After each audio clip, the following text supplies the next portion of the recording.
Bienvenue sur Point de Sauvegarde, le podcast jeux vidéo de la médiathèque Boris Vian de Chevilly-Larue, présenté par Blaise, Franck et Marie. Chaque mois, ou plus si affinité, nous vous partageons nos expériences sur un jeu vidéo présent à la médiathèque. Bonne écoute et n'oubliez pas de sauvegarder.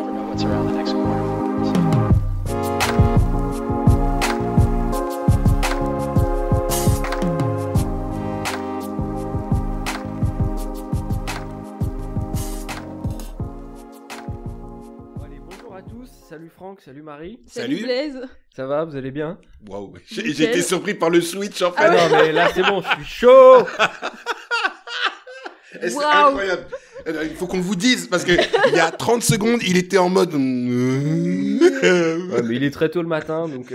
Ah mais il est très tôt le matin, vraiment, il est 9h37. C'est très tôt pour moi. Ah ouais, bah ouais. C'est très tôt pour moi. Quelle vie. Bon, ça va, ouais, vous allez bien? Tout est bon. Nickel. Donc on est là. Aïe, aïe, aïe, aïe, aïe, ça y est. Oh, Franck va pleurer, parce que c'est du que coup, faire un je dis la même podcast sans qu'il chose. puisse parler, Ouais. peut-être qu'on ira plus vite. Bon, donc je fais sauter le chips. Bah, on est là pour le troisième épisode de la trilogie Yes. De présentation la de trilogie chacun de présentation de personnel. J'ai bien écouté vos deux présentations, elles étaient très, très intéressantes. Mhm. Néanmoins, Oui. moi j'aimerais vous parler d'un genre de jeu vidéo. Non mais comment ça, Blaise? C'est pas possible. Quoi? Non mais Comment? je suis absolument surpris. Ça ne te ressemble pas. Merci de faire comme si que. Ça fait plaisir. Moi, je dis juste que j'avais prédit qu'il allait faire une connerie sur cet épisode-là, mais oui, bien sûr. c'est pour ça qu'il a insisté pour être le dernier, tu vois. Moi, j'ai insisté pour passer en dernière, parce que j'étais, ouais, vous allez faire des trucs chelous et tout, tous les deux, je le sentais, et Blaise, non, je passe le dernier dans l'enregistrement de mon épisode. Avant que tu commences, il faut quand même rappeler que c'est le dernier épisode qu'on enregistre avec Marie, notre chère Marie, puisqu'elle s'en va vers d'autres contrées, vivre de nouvelles aventures, et qu'elle sera très très très amèrement regrettée. Voilà. Ouais. Donc, Alors chronologiquement, il y a un truc qui va pas, parce que techniquement, au moment où cet épisode sortira, tu seras déjà parti depuis quelques temps. Eh ben, c'est comme ça. Bah, de toute façon, on l'a déjà annoncé dans les deux c'est d'avant. C'est la troisième fois que vous entendez cette information. Exactement. Mais c'est parce que Franck a encore du mal à la digérer. Il Cela faut dit, bien, moi, j'ai un peu du mal à la vivre. 3 mois. Ouais. Il faut bien 3 mois, au moins. Ouais, pour l'encaisser, c'est Ça clair. fait déjà bientôt 3 mois, non, que t'es au courant? Ouais, mais pour les gens qui écoutent le podcast, Ouais, c'est vrai. voilà. Faut savoir se Let's remettre de cette info. Alors, pour revenir sur la partie... Si tu oses dire sérieuse de ce podcast, je te jure Non, que mais je me j'aimerais lève. bien récupérer le bâton de parole, s'il vous plaît. Ah, bah, tu l'as tout le temps. Moi, je suis parti de la réflexion à partir d'un genre de jeu vidéo. Et en fait, j'ai intitulé ma chronique « Pourquoi le Metroidvania est le meilleur genre de jeu vidéo ?» Waouh! Toujours dans la demi-mesure. Voilà, Exactement. ça pose les bases de là où je vais en venir. Oh. Donc déjà, le Metroidvania, ouais. Ouais, ça marche. Ça peut marcher. Sonicmania, ouais. Ouais, Ça non, mais peut marcher finalement, de aussi. toute façon, c'est déjà un mix entre deux styles, donc tant qu'à faire. Ça peut marcher, ouais. Alors vous savez, vous, un De petit jeu. peu déjà ce que c'est le Metroidvania ou pas? Non. Bah, normalement, si vous avez bien écouté... Non, on voudrait que tu nous expliques, Blaise. Explique-nous, C'est vrai donc, Explique-nous, Blaise. Blaise, ouais. j'explique. On t'a pas J'explique. assez entendu le dire. Explique-nous, Blaise. J'explique. Alors j'explique. Donc, normalement, vous avez capté que dans même le nom du jeu, on repère deux entités qui se sont mergées en fait dans le. Que veut dire merger? Mergé, mélangé, Ouais, mélangé, c'est mixé. ça, ouais. Mixé. Ouais, c'est un mix en fait entre deux mots, donc enfin deux titres de jeu même, Metroid et Castlevania. Et en fait, c'est littéralement un mélange entre deux genres de jeux qui va devenir un nouveau genre de jeu. En fait, c'est comme un enfant. En fait. Oh là là. C'est comme un enfant. Ok, d'accord. Je crois que je me désolidarise des blagues qui sont non, faites mais sur non, ces mais 3 épisodes. c'est osé quand même, hein, c'est Je osé. veux plus, je te jure. je- C'est Mais comme un bon, enfant. à sa décharge. À ma décharge, voilà, exactement. Ouais. J'ai des obsessions en ce moment, je sais pas pourquoi. Donc ouais, Metroid, donc et notamment Super Metroid, qui est sorti sur Super Nintendo en 96. Je sais plus. 95. J'étais 94. Là, mais je sais plus. Putain, je l'ai dit hier en plus. Hein. Ah ouais? Non, je crois même pas. si, je te jure. T'as pas dit la date? Non, je crois pas. Donc ouais, Super Metroid, qui est un jeu... On peut pas savoir. Hein? On peut pas savoir si tu l'as dit hier ou pas la date. On saura jamais. Mais du coup, les gens viennent de comprendre qu'on avait déjà enregistré cette émission qui n'a pas été enregistrée. Non, on l'a pas enregistrée. Exactement. On a déjà parlé pendant bien 3/4 d'heure. Exact. Dans un micro éteint.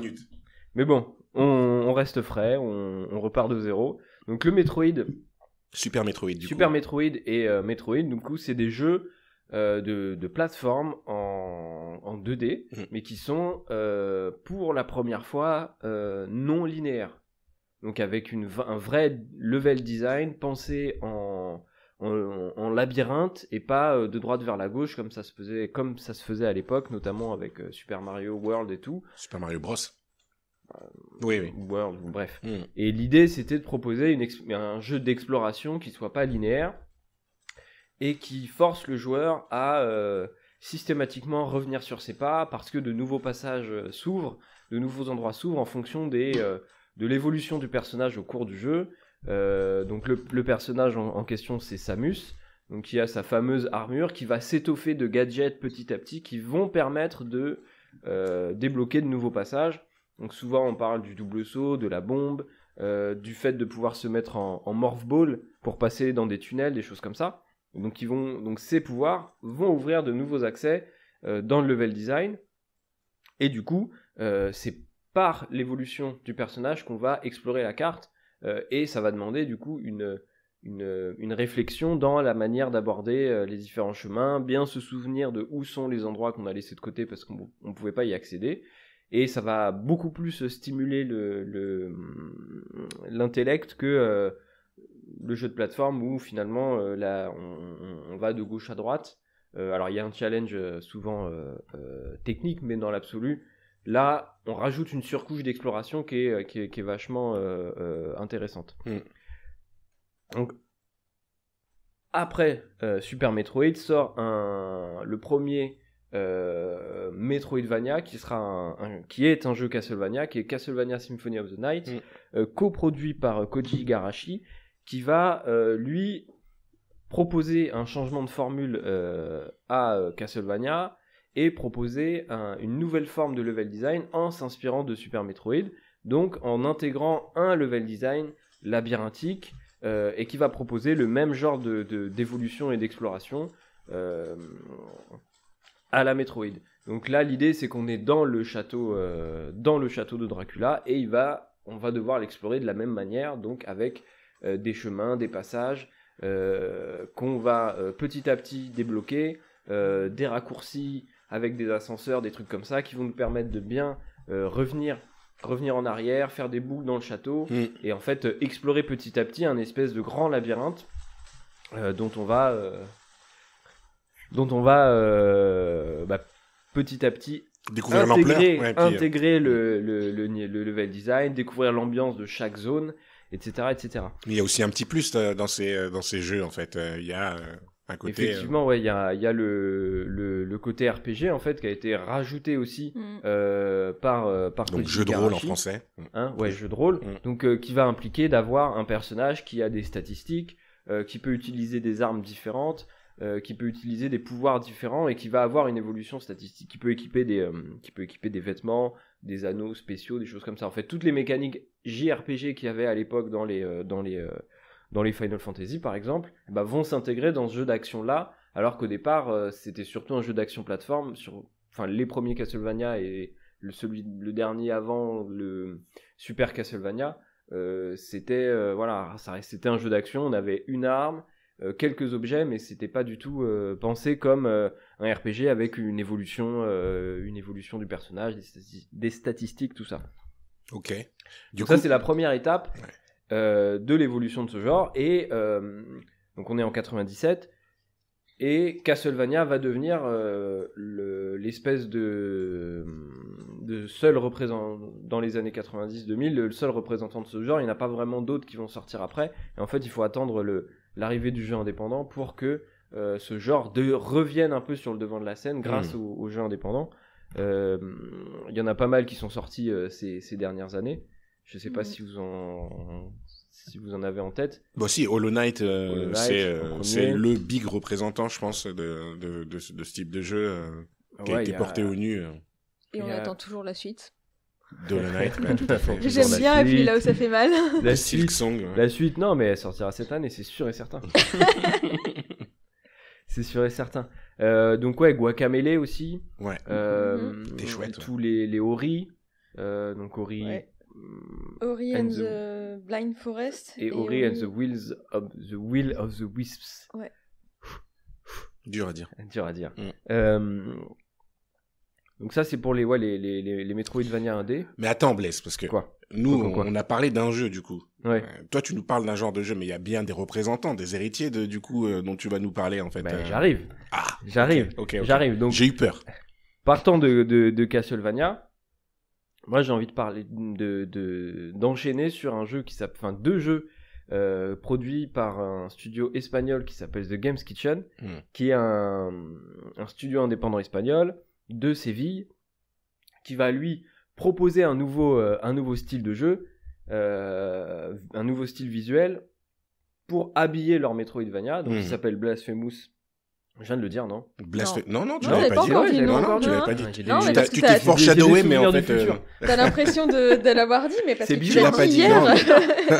C'est bizarre. Non, ouais, Blasphemous 1, donc sorti en 2019, et Blasphemous 2, sorti en 2023, qui sont des Metroidvania indépendants, avec une forte ambiance rétro, parce que c'est du pixel art, mais qui ont un design dans l'absolu assez moderne, et qui vont ramener des éléments modernes dans le level design. C'est des super jeux qui proposent une ambiance, un style visuel assez unique. Donc c'est comme je disais, c'est des Espagnols sévillans. Bah, je sais pas, parce que j'ai en tête comment on dit en espagnol, du coup. Ah, bah dis-le. Sevillanos, mais... Sevillanos? Ouais. Bon, on va partir Sevillanos. Comme ça. Ouais. Et donc ils s'inspirent pour construire leur jeu. Ils s'inspirent donc visuellement et esthétiquement de leur environnement culturel, et notamment de la Semaine Sainte, et de tout le décorum esthétique que peut impliquer la Semaine Sainte. Il suffit d'aller voir quelques images sur Google pour se rendre compte qu'il y a quand même quelque chose d'assez marquant et fort dans le style visuel qui est présenté en fait dans les costumes, dans les chars. Enfin, c'est pas des chars, c'est les... Comment t'appelles ça, les trucs là qu'ils portent? Je pense à Baldaquin, mais c'est pas ça en fait. Mais bref, oui, on voit les trucs qui sont portés par des porteurs en fait. Très avec des dorures de dingue. Carotte, non, pas carrosse non plus, du coup. Mais ouais, donc des choses comme ça, avec toute l'atmosphère religieuse un peu pesante, un peu malsaine que ça peut avoir, et en même temps avec justement la contradiction que ça peut apporter au sein de des personnes pratiquantes et tout. Et en fait, le jeu s'inspire de ça en proposant un univers dark fantasy, vraiment dark, mais qui s'inspire pas des poncifs de la dark fantasy classique, donc avec plutôt des monstres, plutôt de la mythologie souvent.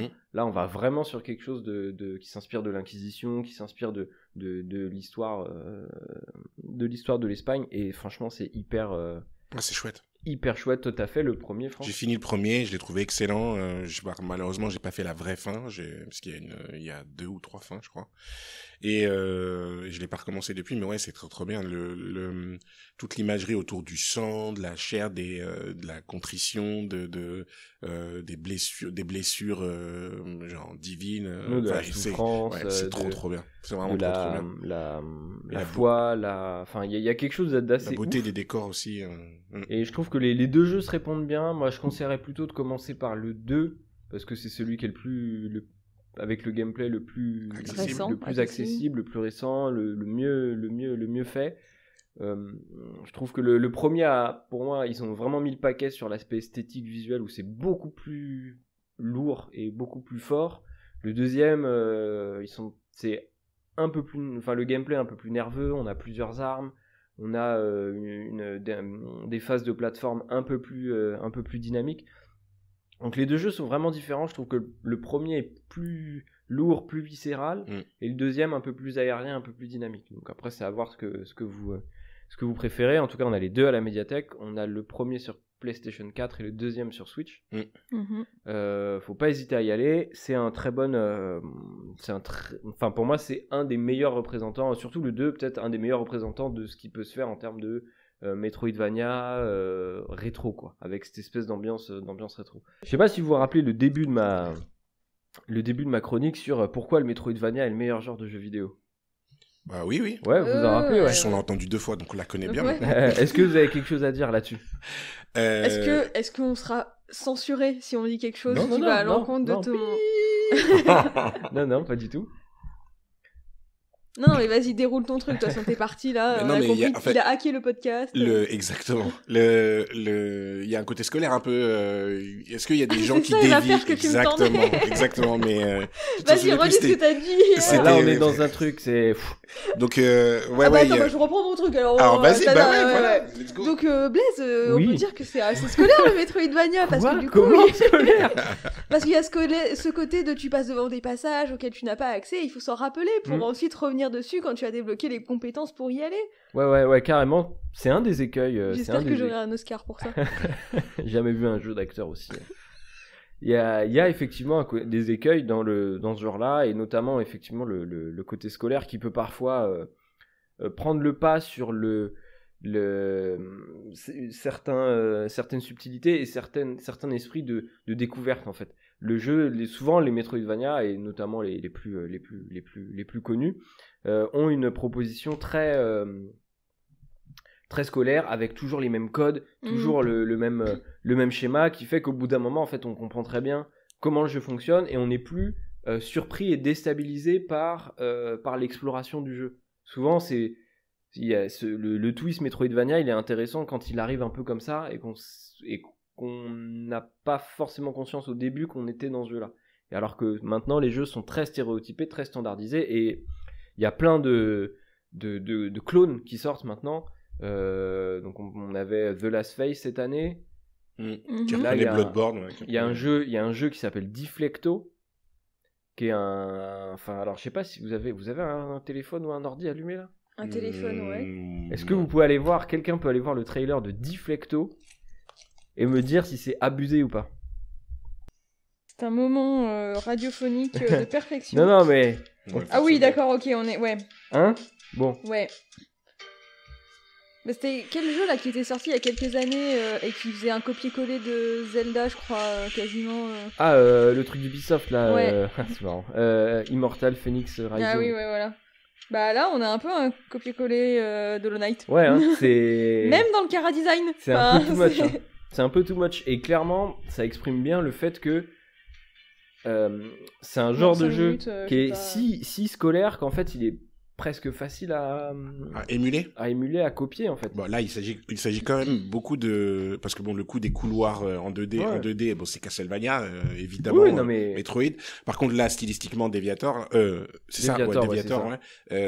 stylistiquement, graphiquement, ils reprennent Hollow Knight. Et comme The Last Phase reprenait Blasphemous, c'est comme... je pense que il y a une facilité...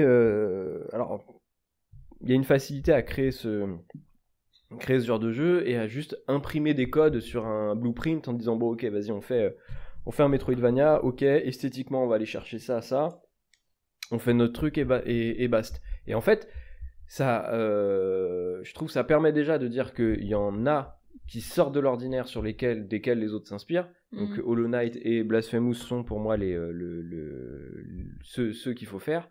Et j'en viens à mon dernier point et non des moindres, qui est que en ce début d'année 2024 est arrivé quelque chose qu'on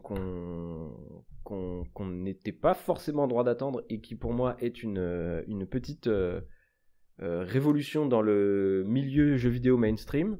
J'apprécie toujours sa demi-mesure. Hein, Une petite révolution dans le jeu vidéo mainstream, c'est une proposition, et là vous allez tomber de vos chaises plus que de raison, c'est que je suis en train de prendre mon pied sur un jeu Ubisoft. Ah ouais. Ok. Ça, attends, je tombe de ma chaise. Donc. Attends, ça j'avoue, je m'y attendais pas. Ok. Donc là, vous êtes ok, on est ok là-dessus. Mais tu parles du fameux Prince. Je parle de Prince of Persia, The Lost Crown. Ah oui, on est là parce que moi mardi c'était il est pas mal, je l'apprécie bien. Enfin, il a des bonnes. Ok, là on en est maintenant à je prends mon pied sur Prince of Persia. Je prends mon pied sur Prince of Persia, qui est disponible à la médiathèque sur Switch à l'heure où sort ces podcasts. Normalement. Bah sauf si il a été acheté et que vous ne l'avez pas catalogué et que quelqu'un l'embarque. Non mais moi j'y joue déjà d'ailleurs dans des conditions optimales. Je kiffe un jeu Ubisoft. Et ça, franchement, pour moi, ça faisait longtemps que c'était pas arrivé et je suis assez. Je pense que le dernier, ça devait être vraiment Rayman Legends, tu vois. Ouais. Et donc, The Prince of Persia: The Lost Crown est produit par le même studio en fait que Rayman Legends, donc Ubisoft Montpellier. Ok. Qui propose là. J'ai dit Cocorico. Cocorico déjà. Je trouve que franchement, on est chaud en France là en ce moment. Il y a quelques bons jeux qui sortent. Là, juste sur la fin de l'année, Jusant, Chains of Senna, Prince of Persia. Donc ouais, je kiffe un jeu Ubisoft. Et pourquoi je kiffe un jeu Ubisoft ? Parce qu'il propose une interprétation du Metroidvania et de Prince of Persia qui est brillante. C'est-à-dire qu'ils reprennent le genre du Metroidvania, ils le digèrent à la sauce Ubisoft. Alors, il y a une esthétique visuelle critiquable. Oh, elle est sympa, mi-comics, mi-manga en fait. Faut apprécier. Oui, déjà, t'as dit mi-comics, mi-manga, j'ai vomi à l'intérieur de. Mais non, mais ça c'est pas entendu. C'est spécial quand même. Je trouve comme esthétique. C'est pas très joli. Ah ouais. Pour un truc de 2024, je trouve que c'était osé. Enfin, c'est pas. Moi, je trouve sympa. J'avoue que quand j'ai vu les designs, je me suis dit mais il se fiche de qui ? Enfin. C'est pas très joli. Après, le trailer rend pas vraiment hommage au jeu parce que effectivement le chara design n'est pas très réussi. L'ambiance, pas l'ambiance, pardon. L'histoire du jeu et les cinématiques du jeu sont bien produites, mais elles sont pas très. Enfin, moi je les trouve pas très jolies, tu vois, visuellement le style visuel. Par contre, l'ambiance in-game, des niveaux, la musique, tout ça est vraiment, vraiment, vraiment réussi. En fait, ils sont allés chercher. Il a dit 3 fois vraiment. Ouais. Ils ont repris tous les codes, ils les ont digérés, ils ont proposé quelque chose d'hyper malin. Donc il y a 3 points sur lesquels je m'attarde vite fait, et après on s'arrêtera parce que il commence à être temps. Premier point, le gameplay des combats est hyper malin. Ouais. C'est-à-dire que ils sortent du côté très simpliste que pouvait avoir un jeu par exemple comme Hollow Knight. Au Hollow Knight, on a un combat qui est on a quelques pouvoirs, mais dans l'absolu, on a une épée, il y a un coup. Je crois que quand on appuie 3 fois sur la touche, ça fait vite fait un combo, mais pas plus que ça. Enfin, c'est pas un jeu qui est vraiment qui met en valeur son système de combat. Il y a des contres là. Alors que là, ils sont allés partout. Il y a des contres, il y a du juggle, il y a des combos qui s'étoffent. Tu peux expliquer le juggle ? Juggle, c'est le fait de balancer un ennemi sur un jeu en 2D, de balancer un ennemi en l'air pour lui faire un combo en l'air. Okay. Et c'est pas forcément un truc que tu vois partout. Et en fait, moi, je trouve que le système de combat, ils sont allés chercher du côté d'inspiration de ouf, notamment Devil May Cry. Oui. Sur plein ils sont vraiment allés chercher des systèmes de combat qui n'appartenaient pas à l'origine au Metroidvania. C'est-à-dire que Metroidvania, généralement, le combat est simple. C'est-à-dire que c'est pas le point du jeu, en fait. Non, tu mets des coups et tu les monstres et tu passes à autre chose. Comme tu sautes sur la tête de tes ennemis dans un Mario, quoi, en fait. C'est ça. C'est simpliste, mais parce que c'est pas le cœur du jeu. Là, il y a vraiment un renversement là-dessus. Les combats sont ouf. Tu peux très vite commencer à faire des combos hyper intéressants, même sans forcément te compliquer la vie. Les pouvoirs que tu débloques dans le jeu sont vraiment vraiment malins parce qu'ils te permettent de résoudre des puzzles, d'être plus efficace en combat et de mieux explorer la map. Enfin, tout est vraiment vraiment vraiment réussi. Deuxième point, la musique du jeu, donc qui est composée par un gars qui s'appelle Gareth Cooker, qui est en fait le mec qui a composé les musiques de Ori. Ok. C'était chouette. Donc en fait, ils sont allés chercher aussi des gens qui savaient travailler sur ce genre de jeu. C'est-à-dire qu'ils sont, on se dirait Metroidvania, ok, la musique, tu vois. Mais non, ils sont allés chercher un gars qui a fait déjà de la musique de Metroidvania, donc qui sait un petit peu comment donner une couleur sonore à chaque zone, parce que ça fait partie du jeu aussi d'avoir des zones au sein de l'univers interconnecté, d'avoir des zones très différentes les unes des autres, mais qui vont avoir une couleur, une tonalité vraiment marquée pour qu'on puisse bien comprendre, ok, là je suis dans telle zone, là je suis dans telle zone, et qu'on puisse avoir des repères quand on joue au jeu. Donc ils sont allés chercher ce gars, et franchement la musique est super cool, avec plein d'instruments traditionnels perses et arabes, et ça rend le truc vraiment vraiment chouette, assez original et assez chouette. Et dernier point, c'est l'accessibilité du jeu. Je trouve que c'est excellent d'avoir réussi à faire un Metroidvania qui est devenu, avec les jeux indés, un espèce de genre assez exigeant. C'est-à-dire qu'on en a fait grâce à l'indépendance des studios et la volonté de cibler certains publics, on en a fait des jeux exigeants. Tu vois, Blasphemous, Hollow Knight, c'est des jeux exigeants, où c'est dur. Bah c'est vrai que les Metroidvania, je les conseille pas. Enfin, les gens qui me disent jouer un petit jeu sympa et tout, qui voient Hollow Knight, oh il est mignon, je vois. Ouais, c'est un peu mignon Hollow Knight, mais voilà, c'est technique. C'est un peu technique, voilà. Alors qu'à l'origine, par exemple, je parlais de Symphony of the Night. Symphony of the Night, c'est pas un jeu difficile du tout à l'origine. Et quand tu joues, tu traverses le jeu sans difficulté. Le jeu est très punchy, très très action en fait, et pas vraiment difficulté. C'est un jeu long par contre. Ouais, mais ah ouais, il est si long que ça. Ouais. Ouais, je sais. Bah, parce qu'il y a plein de twists, il y a un twist à un moment en fait. Il y a plein de twists et tout. Ouais. Mais par contre, tu vois, le jeu est très punchy quoi. Le jeu est pas là pour te faire mourir en boucle comme peut l'être un Hollow Knight ou Blasphemous, qui a des inspirations, voilà, on le disait hier, mais très Dark Souls et tout. Là non, ils vont. Comme ça, il a réussi à casser Dark Souls dans le podcast. Mais là, on va ailleurs, on va du côté du punch, du fun, de l'action, et en fait. Ils rendent le jeu accessible déjà parce qu'il y a 2 modes de jeu. Il y a un mode exploration, donc le mode un peu classique de Metroidvania, et un mode un peu alors je sais plus comment il s'appelle, mais c'est un mode un peu assisté où ils vont te placer des marqueurs sur la map pour te dire où sont les prochains objectifs, pour te guider en fait. Et pareil dans la difficulté du jeu, t'as 4 modes de difficulté. T'as un facile, normal, un peu dur et très dur. Et en fait, et chaque mode te montre très bien. Ok, en mode normal, tout est à... Tu vois, il y a un pourcentage de dégâts des ennemis, de dégâts que tu reçois, de difficulté des pièges, tout ça, je sais pas quoi. Et en fait... Il y a du challenge, quoi. Voilà, il te montre très bien ce que ça implique de changer de niveau. Tu peux tout personnaliser. Donc en fait, ça en fait un jeu qui est à la fois technique, à la fois profond dans son gameplay, et en même temps qui est hyper accessible aux nouveaux venus. Et je le dirais sans du tout péjoratif, parce que je me suis rendu compte que maintenant j'adore les bébés. Je suis très fan de bébés, la vérité. Mais en vrai, c'est le Metroidvania pour les bébés. Et je le dis sans péjoratif, de manière vraiment pas péjorative, parce qu'en fait le jeu est hyper accessible et c'est vraiment une porte d'entrée qui est géniale pour rentrer dans ce genre-là, tu vois.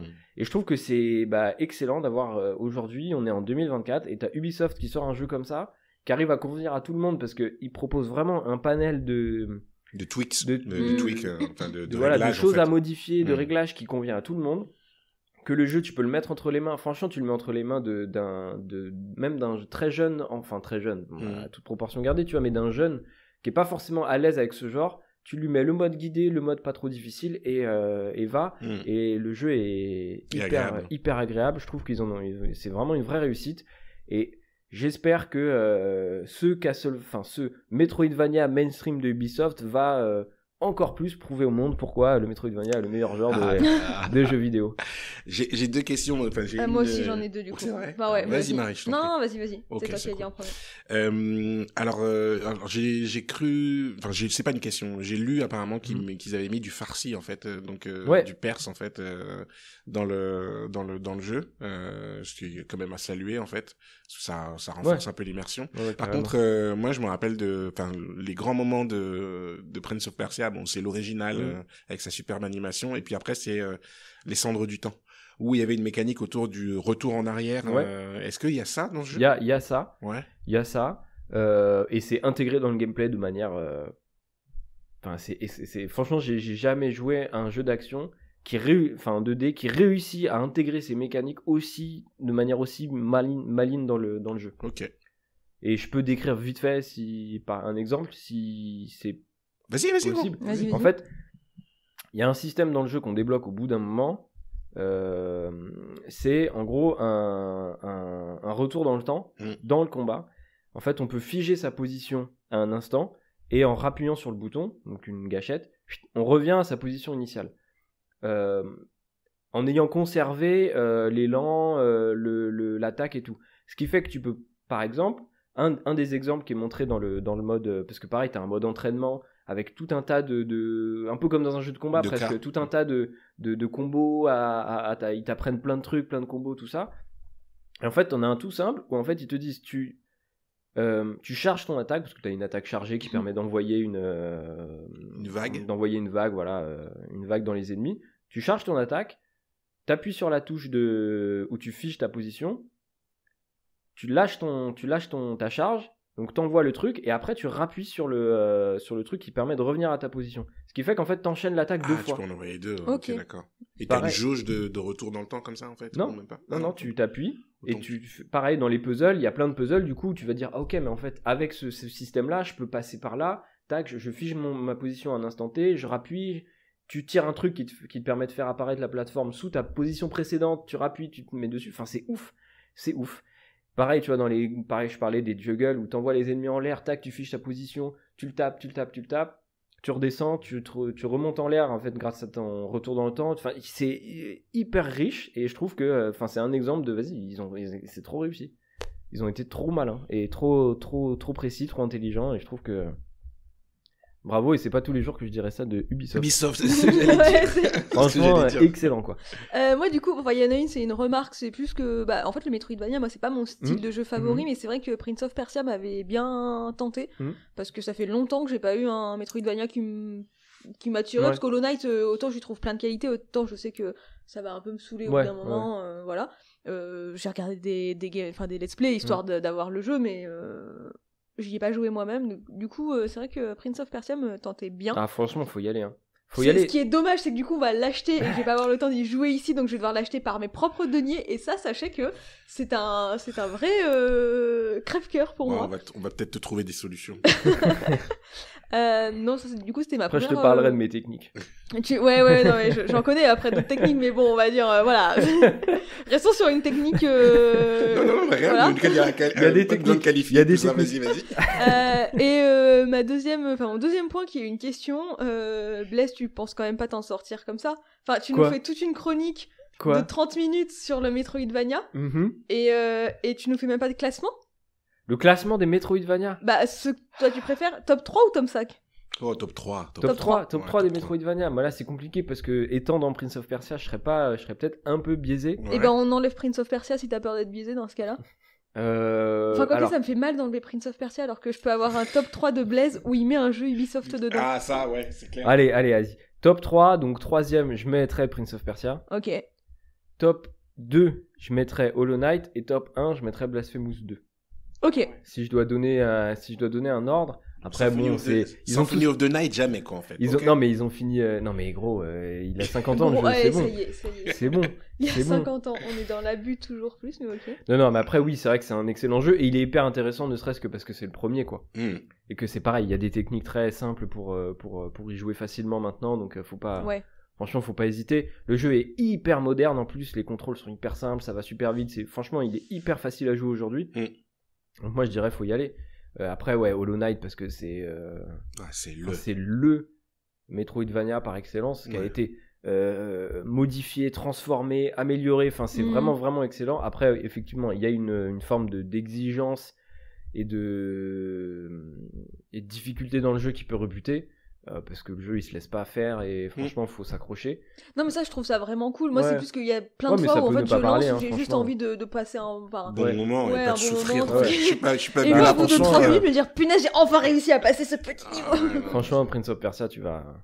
Franchement, et puis pareil, et Blasphemous 2 parce que pour moi c'est le... Alors il y a un côté scolaire comme tu disais Marie tout à l'heure, dans Blasphemous 2 c'est indéniable, mais par contre tout est hyper bien rythmé en termes de construction de la map, d'armes différentes, de progression du personnage. Franchement, il est vraiment top pour moi. Ouais, je pense que c'est peut-être le plus scolaire et en même temps le meilleur, tu vois, d'une certaine manière, Blasphemous 2. Ok.